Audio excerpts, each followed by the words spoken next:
नमो अरिहन्ताणं नमो सिद्धाणं नमो आयिरीयाणं नमो वज्रायाणं नमो लोये सव्वसाहुणम् अरहंत सिद्ध सूरि उपाध्याय साधु सर्व अर्थ के प्रकाशी मांगलिक उपकारी हैं।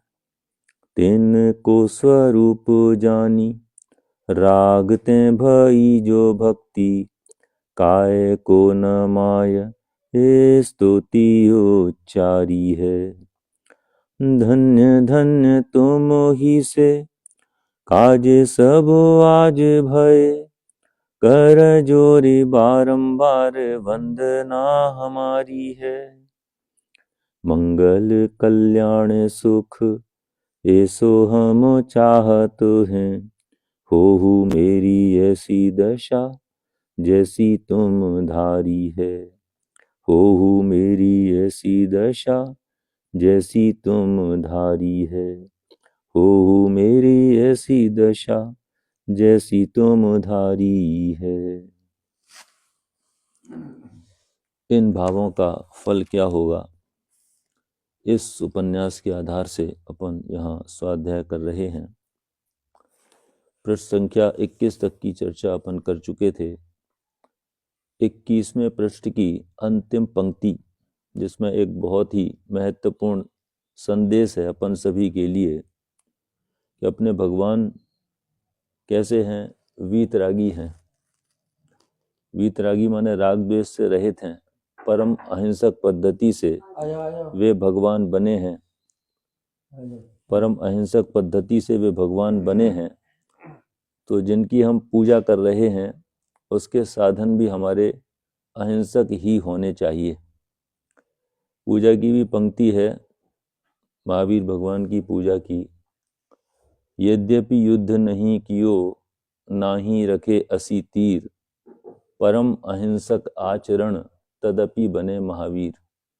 लोक में वीरता की परिभाषा कुछ अलग है और अपने धर्म के क्षेत्र में जो वीरता की परिभाषा है वो वास्तव में कसायों को जीतने के संदर्भ में है।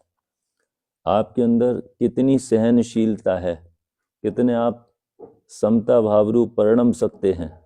जितनी आपकी समता रूप परिणमन की क्षमता है वो सहनशीलता, वही आपकी वीरता है। उद्वेलित हो जाना, कसायवंत हो जाना, ये तो वीरता नहीं, ये तो कायरता है। यहाँ अलग ही परिभाषा है अपने जैन धर्म में। ना अस्त्र शस्त्र है ना कुछ है, मतलब बिल्कुल जो सहनशीलता ही वास्तव में वीरता है। उसमें भी खेद खिन्नता नहीं आनी चाहिए, सहज सहनशीलता, सहज, उसमें भी सहजता हो, वस्तु स्वभाव का बल हो।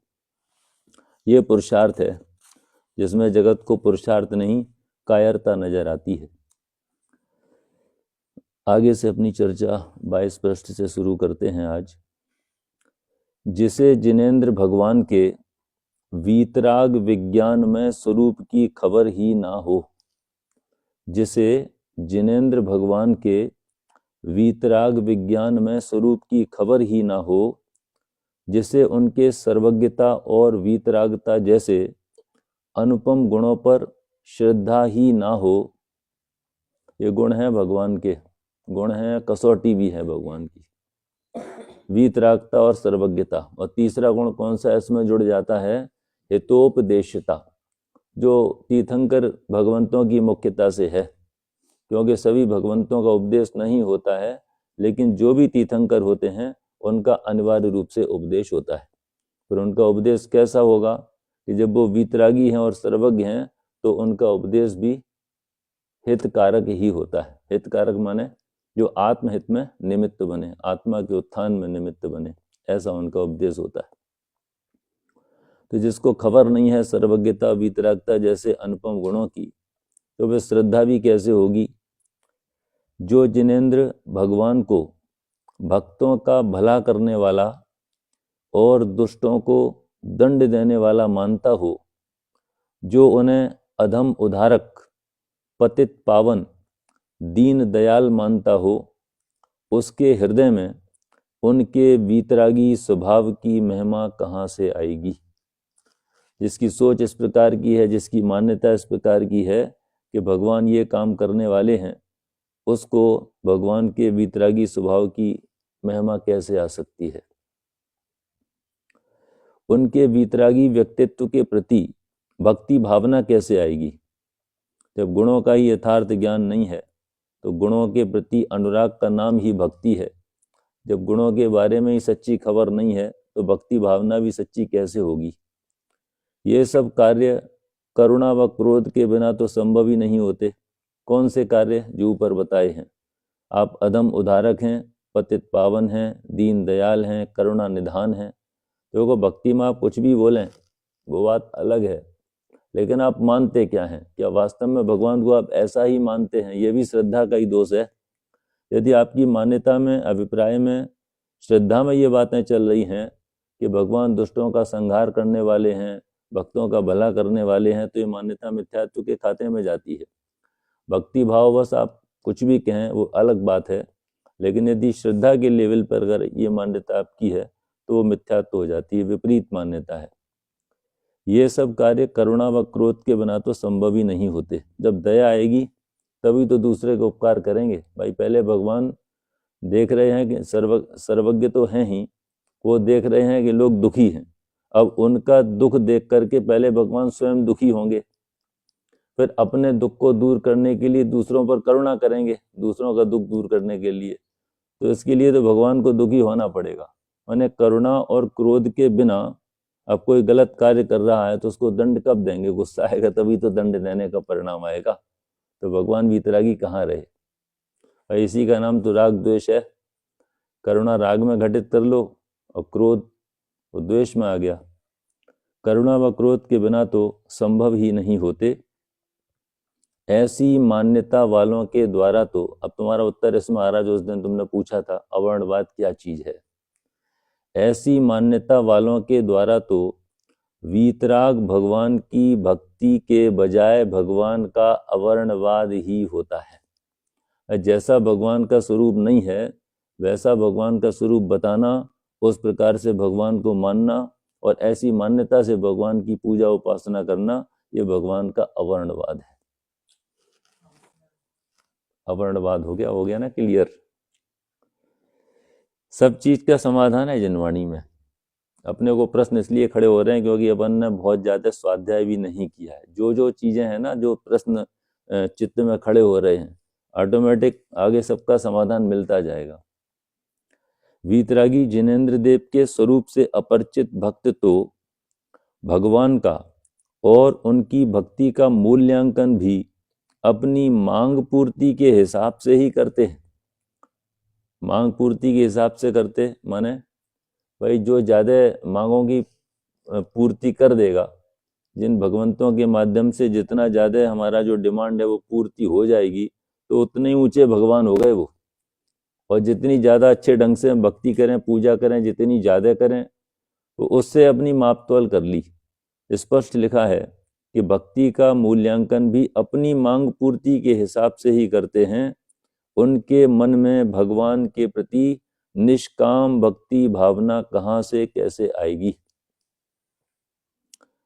सच्ची पूजा भक्ति तो वीतरागी देव शास्त्र गुरु की यथार्थ पहचान पूर्वक ही होती है। नियम जहाँ ही लगा हो वहाँ समझ लो ये कंपलसरी चीज है। सच्ची पूजा भक्ति करनी है तो सच्ची पूजा भक्ति कब होगी कि जब वीतरागी देव शास्त्र गुरु की यथार्थ हमको पहचान हो, उनके वास्तविक स्वरूप का परिज्ञान हो, तब ही हो सकती है। और जिन्हें इनकी पहचान होती है उन्हें ही पूजा के द्वारा पापों की निवृत्ति एवं आत्मा की प्राप्ति रूप सच्चे फल की प्राप्ति होती है। और यही पूजा का मुख्य प्रयोजन है। कौन से दो प्रयोजन इसमें बता दिए कि पापों की निवृत्ति, पापों से छूटना, पापों से बचना, उनसे निवृत्त होना, और आत्मा की प्राप्ति रूप सच्चे फल की प्राप्ति होना। जो हम हैं, जो हमारा मूल स्वभाव है, वो हमें पर्याय में भी उपलब्ध हो जाए, माने हम अपने आत्म वैभव की पूर्णता को प्राप्त कर लें, संसार के दुखों से पूरी तरीके से छूट जाएं, हमेशा के लिए छूट जाएं। पूजन के मुख्यतः दो ही प्रयोजन हैं, एक पापों से बचना और दूसरा परमात्म पद प्राप्त करने का मार्ग प्रशस्त करना। इसलिए वो भक्ति आती है ना पूजा से पहले, अपन जो पढ़ते हैं, नाथ तुम्हारी पूजा में सब स्वाहा करने आया, उसमें सारे पॉइंट आ गए क्या क्या स्वाहा करना है। पहला प्रयोजन तो इस तरह पूरा हो जाता है कि जब तक अरहंत व सिद्ध परमात्मा हमारे ध्यान में विचरेंगे तब तक पांचों पाप, पांचों इंद्रियों के विषय एवं राग द्वेषादि मनोविकार हमारे ध्यान में आ ही नहीं सकेंगे। इतना तो पवित्र अपना मन हो जाता है कि खोटे परिणाम, विषय कसाय के परिणाम, पाप के परिणाम नहीं आ सकते जब हम भगवान की भक्ति में अपने चित्त को लगाते हैं। क्योंकि ध्यान में परमात्मा और पाप एक साथ नहीं ठहरते। एक कोई विषय बनाता है ध्यान, दो एक साथ नहीं चलेंगे। कि परमात्मा भी आपके ध्यान में विचर रहे हों और पाप परिणाम भी साथ में चलते रहें। क्षेत्र व काल की अपेक्षा भी जिन मंदिर और पूजा पाठ का समय विषय कसाय के वातावरण से अछूते ही रहते हैं, मंदिर की मर्यादित सीमा में विषय विषधर प्रवेश नहीं पाते। मंदिर की मर्यादित सीमा में विषय विषधर माने विषय रूपी जो नाग हैं, जो सर्प हैं, वो प्रवेश नहीं पाते। वो तो इतनी पवित्रता लेकर के ही जाता है, और फिर मंदिर की जब दहलीज कोई क्रॉस करता है तो प्रतिज्ञा पहले ही कर लेता है, निस्सही निस्सही निस्सही, माने समस्त प्रकार के सांसारिक कार्यों का निषेध, मन से, वचन से, काया से। मन में उनका चिंतन नहीं करना, वाणी से उनकी चर्चा नहीं करना, कोई वहाँ लौकिक क्रियाकलाप नहीं करना, विषय कसाय वर्धक कोई कार्य नहीं करना। इन सब चीज़ों का त्याग करके ही अपन मंदिर में प्रवेश करते हैं। दूसरा प्रयोजन भी परमात्मा के स्वरूप को द्रव्य, गुण और पर्याय से जानने पहचानने से, उसी में चित्त को रमाने से पूरा हो जाता है। जब तक परिपूर्ण ज्ञान एवं पूर्ण पवित्रता की प्राप्ति अपने जीवन में नहीं हो पाती, ये कंडीशन बताई जा रही है, क्या करना चाह रहे हैं और कब तक नहीं हो सकता वह काम।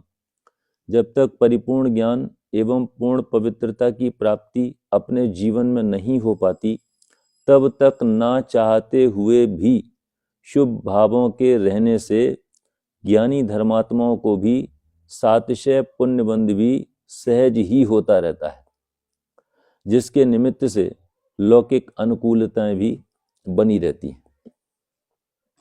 अन्य अज्ञानी जीवों के भी यदि पूजा करते समय मंद कसाय हुई तो उतनी देर पापों से निवृत्ति के कारण उन्हें भी यथा योग्य पुण्य की प्राप्ति हो जाती है। यदि किसी के मन में लौकिक कामना से तीव्र कसाय रही तो पूजा जैसे पवित्र कार्य करते हुए भी क्या हो जाता है भाई, पाप बंद हो जाता है।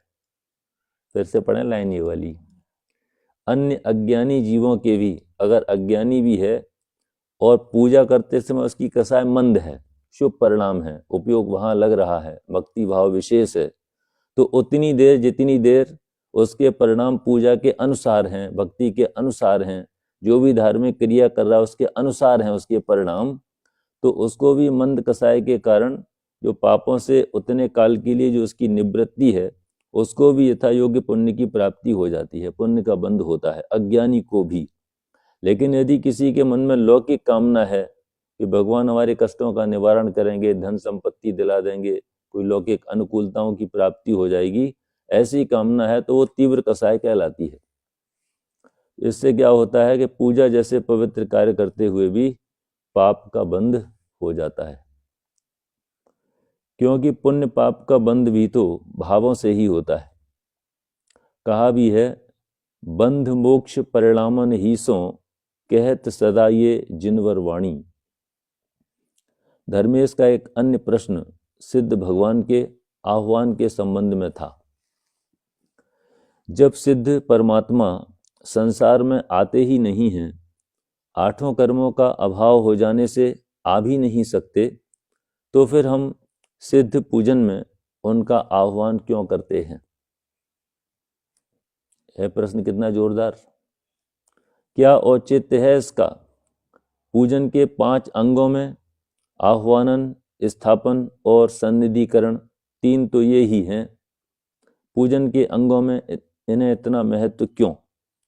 और जब आह्वान आदि का ही औचित्य सिद्ध नहीं होता तो फिर विसर्जन भी किसका? जब वो आए ही नहीं तो फिर बाद में विसर्जन किसका? पंडित जी ने धर्मेश की शंका का समाधान लौकिक उदाहरण और मनोवैज्ञानिक पद्धति से करने का प्रयास किया। उन्होंने कहा, मान लो अपना कोई ऐसा सगा संबंधी है जिसके साथ अपने अत्यंत निकट के संबंध हैं। पारिवारिक परिस्थितिवश या असाध्य बीमारी के कारण वह अपने यहाँ हो रहे शादी के उत्सव में सम्मिलित नहीं हो सकता। 100% तय ही है कि वह आएगा ही नहीं। ऐसी स्थिति में उसे आमंत्रण पत्र भेजना चाहिए या नहीं भेजना चाहिए? देखा कितना अच्छा समाधान प्रस्तुत किया है। धर्मेश ने उत्तर दिया, ये तो गेंद जो है ना धर्मेश के पाले में डाली गई, उसका प्रश्न फिर उत्तर इस तरीके से उन्होंने समझाया कि भले ही, अब धर्मेश ने क्या उत्तर दिया कि भले ही कोई आए या ना आए, आ सके या ना आ सके, यह उसकी समस्या है, पर आमंत्रण तो दिया ही जाना चाहिए। आमंत्रण ना देने की तो कल्पना भी नहीं की जा सकती है।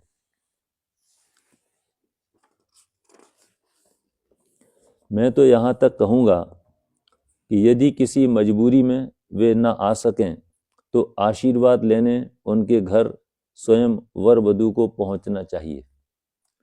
धर्मेश के उत्तर के आधार पर ही पंडित जी ने कहा, लोक व्यवहार में जब आमंत्रण न देने जैसी कल्पना करना भी उचित नहीं है तो धर्म के क्षेत्र में ऐसा प्रश्न ही कैसे पैदा होता है कि जब अरहंत व सिद्ध आते ही नहीं हैं तो उनका आह्वान करना चाहिए या नहीं? भाई, तुम आह्वान करने में प्रश्न चिन्ह लगा रहे हो। भक्त तो उसे कहते हैं कि यदि उसका वश चले तो स्वयं सिद्धालय में जाकर सिद्ध परमात्मा को बुला कर ले आए। क्या आपने भक्तिपरक स्तुतियों में, स्तोत्रों में नहीं देखा कि वीतराग परमात्मा को भी कैसे कैसे विशेषणों से संबोधित किया गया है, कैसे कैसे उपालंब दिए गए हैं। अतः पूजन भक्ति में आह्वान करना कोई अनुचित क्रिया नहीं है। धर्मेश ने एक क्षण रुककर जब अपने प्रश्न के संदर्भ में पंडित जी की प्रबल युक्ति पर गंभीरता से विचार किया तो अंतरात्मा से आवाज आई। क्या आवाज आई? सचमुच बात तो ऐसी ही है। अरहंत व सिद्ध भगवान भले आएं या न आएं, आ सकें या न आ सकें, पर जो परमात्मा हमारे परम हितोपदेशी हैं, हमारे आदर्श हैं, परम गुरु हैं, परम पूज्य देवादि देव हैं, हमारे ही पूर्वज हैं, वे हमें प्रतिदिन याद न आएं, उनका हम आह्वान न करें, यह कैसे हो सकता है? भगवान को पहचानने वाले भक्तों के हृदय में यह प्रश्न पैदा ही नहीं होता कि भगवान का आह्वान करें या नहीं करें। अरे, एक बात यह भी तो है कि वे लोक में भले ना आएं, पर हमारे ज्ञान में तो आ ही सकते हैं। समय समय पर स्वप्नों में तो आ ही सकते हैं, आ ही जाते हैं, और ध्यान में भी विचर ही सकते हैं। ध्यान में आने से उन्हें कौन रोक सकता है?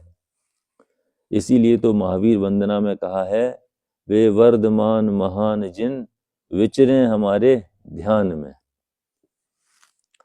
भले ही सिद्ध परमात्मा साक्षात न आए, मात्र ध्यान में ही आ जाएं, तो भी हमारा प्रयोजन तो पूरा हो ही जाता है। धर्मेश के मुखमंडल पर गंभीरता की रेखाएं देखकर पंडित जी ने आह्वान संबंधी प्रश्न को बाल मनोविज्ञान के एक अत्यंत सरल व रोचक उदाहरण से और स्पष्ट किया। उन्होंने कहा, बात उस समय की है जब लोग रस्सी बाल्टी लेकर कुएं पर स्नान करने जाया करते थे। कुएं के किनारे भी कच्चे ही रहते थे। किनारों पर पानी फैलते रहने से काई जम जाती थी। इस कारण कुएं में फिसल जाने की भी शंका बनी रहती, पर सावधानी के सिवाय बचने का और कोई उपाय नहीं था। ये तुम लोगों ने तो देखे नहीं होंगे, देखे हैं? ये तो पुराने जमाने की बातें हैं। एक बालक अपने पिता के पीछे पीछे नहाने के लिए कुएं पर पहुंच गया और कुएं के किनारे पर जाकर बैठ गया। पिता चिल्लाया, अरे कहाँ जाकर बैठा है, वहां से हट जा, देखता नहीं कितनी काई जम रही है। पांव फिसलते ही पिता का वाक्य पूरा ही नहीं हो पाया कि पुत्र धड़ाम से कुएं में जा गिरा। पानी कम होने से और सीधा गिरने से डूबा भी नहीं और तन पर चोट भी नहीं लगी, पर मन में घबराहट तो हो ही गई। पिता भी पुत्र को कुएं में गिरा देखकर घबरा गया, पर कुएं के अंदर से आवाज आई, पिताजी आओ आओ और मुझे संकट से बचाओ। यहाँ चारों ओर सांप ही सांप हैं, मेंढक हैं, पानी भी बहुत ठंडा है, जल्दी आओ जल्दी और मुझे निकालो।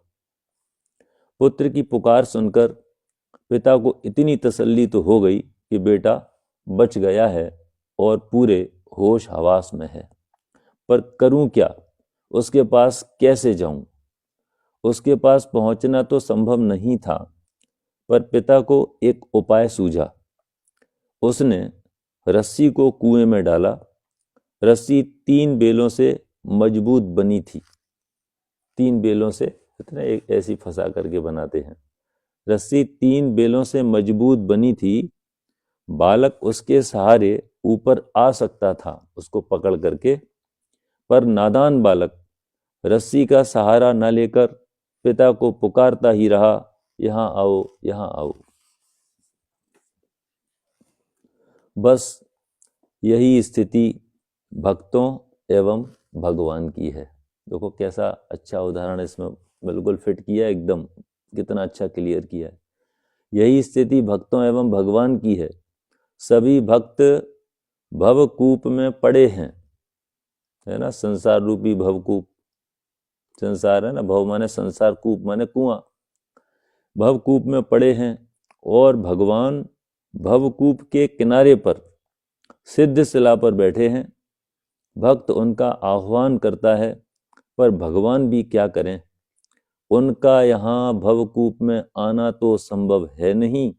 हाँ, उन्होंने भी उस बालक के पिता की भांति ही सम्यक दर्शन ज्ञान चारित्र रूप 3 बेलों से बटी मजबूत मोक्ष मार्ग रूपी रस्सी भवकूप में डाल रखी है। कितना जोरदार। उन्होंने भी उस बालक के पिता की भांति ही सम्यक दर्शन ज्ञान चारित्र रूप 3 बेलों से बटी मजबूत मोक्ष मार्ग रस्सी भवकूप में डाल रखी है। मोक्ष मार्ग रूपी रस्सी भक्त चाहें तो उस रस्सी के सहारे सिद्ध शिला रूप भवकूप के किनारे पर अपने परम पिता परमात्मा के पास पहुंच सकते हैं। यदि नादान भक्त भगवान के बताए मोक्ष मार्ग पर ना चलकर उन्हें केवल अत्र अवतर अवतर कहकर उनका आह्वान ही करता रहे, उन्हें यहाँ भवकूप में ही बुलाता रहे, तो उस बालक की तरह भक्त भी भवकूप में पड़े पड़े रोते ही रहेंगे। अरे भक्तिवश भक्त को सब कुछ कहने की छूट है, पर ज्ञानी भक्त वास्तविकता से अनभिज्ञ नहीं होते हैं। जो भक्त समझदार होते हैं वे भगवान की पूजा भक्ति के साथ उनके बताए मार्ग पर चलते हैं। क्या लिखा आगे? भक्त और समझदार। एक नासमझ भक्त कौन है और समझदार भक्त कौन है, ये भी समझते चलो जरा एक एक पैराग्राफ के हिसाब से। जो भक्त समझदार होते हैं माने विवेकी होते हैं, वे भगवान की भक्ति पूजा के साथ भाई भक्ति का भाव तो आए बिना रहता नहीं है निचली भूमिका में। वे भगवान की भक्ति पूजा के साथ उनके बताए मार्ग पर चलते हैं, उनके उपदेशों का पालन करते हैं और एक न एक दिन स्वयं भगवान बन जाते हैं। इसके विपरीत जो भगवान के भरोसे ही भवकूप में पड़े पड़े उन्हें केवल पुकारा ही पुकारा करते हैं, उनके बताए मार्ग को सुनने समझने की कोशिश ही नहीं करते, वे भवकूप से नहीं निकल पाते हैं। कौन सी समस्या शेष रही बताओ जरा, है ना पूरा क्लियर समाधान। केवल भगवान की भक्ति पूजा और उनके बताए मार्ग पर चलना नहीं, उनके मार्ग का जीवन में कोई मतलब पालन नहीं जो उन्होंने रास्ता बताया है। अब इससे देखो जरा, हम भगवान के कितने बड़े भक्त हैं, जो जोर जोर से जयकारा लगाए, गला फाड़ के पूजा करे, बहुत सारी सामग्री ले जाए, देर तक पूजा करे, बहुत मालाएं फेरे, या जो उनके बताए मार्ग पर चले।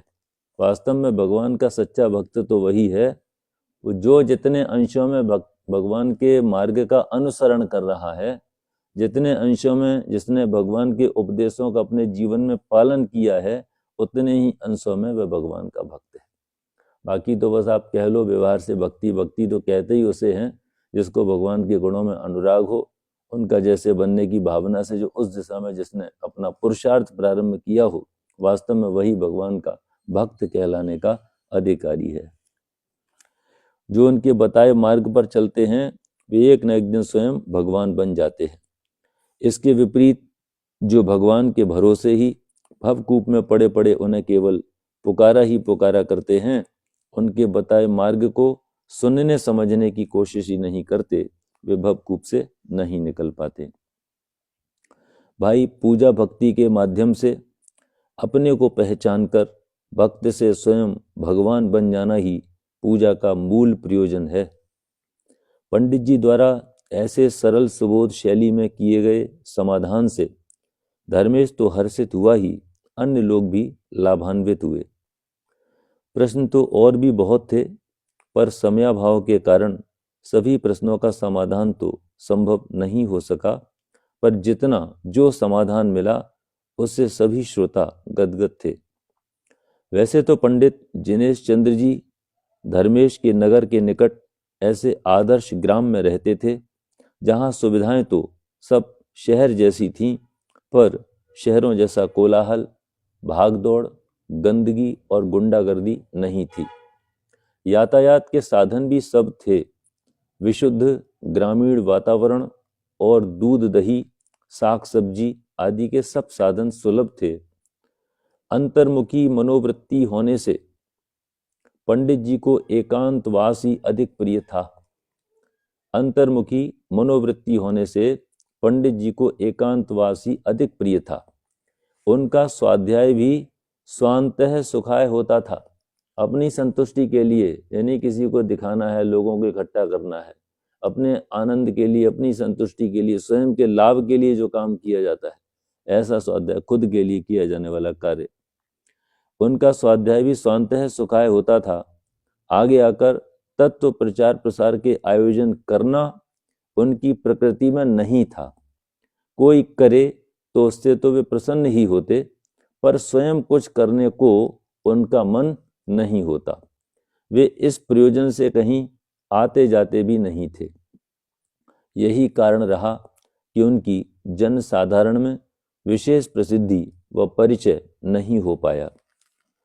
धर्मेश ने यदि अधिक आग्रह न किया होता तो वे धर्मेश के यहाँ भी प्रवचन व तत्व चर्चा करने वाले नहीं थे। देखो कैसी वृत्ति है निचली भूमिका में। ऐसा नहीं लगता चलो वही जगत को समझाने का ठेका माथे पर ला दे रहे, यहाँ जाना वहाँ जाना, इन्हें समझाना उन्हें समझाना। यह पहले जो आत्मार्थी जीव हैं उनकी स्वकल्याण की भावना होती पहले, फिर अपने निमित्त से दूसरे का कल्याण हो तो हो और नहीं हो तो नहीं हो। ऐसा नहीं दूसरे की कल्याण की प्रमुखता रखें और अपन उससे वंचित रह जाएं, चारों तरफ तो आनंद अमृत की बरसात करते रहें जा जा करके और स्वयं उससे रीते रह जाएं, खाली रह जाएं। ऐसा नहीं, आत्मकल्याण के लिए सारे काम किए जाते हैं। यदि अधिक आग्रह धर्मेश ने नहीं किया होता तो वे धर्मेश के यहाँ भी प्रवचन व तत्व चर्चा करने वाले नहीं थे। धर्मेश की तो होनहार ही भली थी, जो उसका पंडित जी से अनायास ही घनिष्ठ परिचय हो गया। जाते जाते सभी ने पंडित जी को पुनः पधारने के लिए हार्दिक आमंत्रण दिया, पर पंडित जी को कहीं आने जाने में विशेष उत्साह नहीं आता। ये भागदौड़ से बचना चाहते हैं भाई आत्मार्थी जी, आफत लगती है यहाँ से वहाँ जाने में। एक जगह शांति से अपना स्वाध्याय कर रहे हैं, आ जाना कहीं जाना है कार्यक्रम है, तो लगता है मतलब अब एक धारा तोड़ करके, विकल्प तोड़ करके कहाँ जाएं। जो धुन चलती है ना अपनी, एक उसमें एक ब्रेक लग जाती है। पंडित जी को कहीं आने जाने में विशेष उत्साह नहीं आता, अतः वे उन्हें सामान्य औपचारिक आश्वासन देकर अपने घर को प्रस्थान कर गए। ये अपन 27 पृष्ठ तक चर्चा पूरी कर चुके हैं। अब आगे की चर्चा है वो अपन कल से प्रारंभ करेंगे।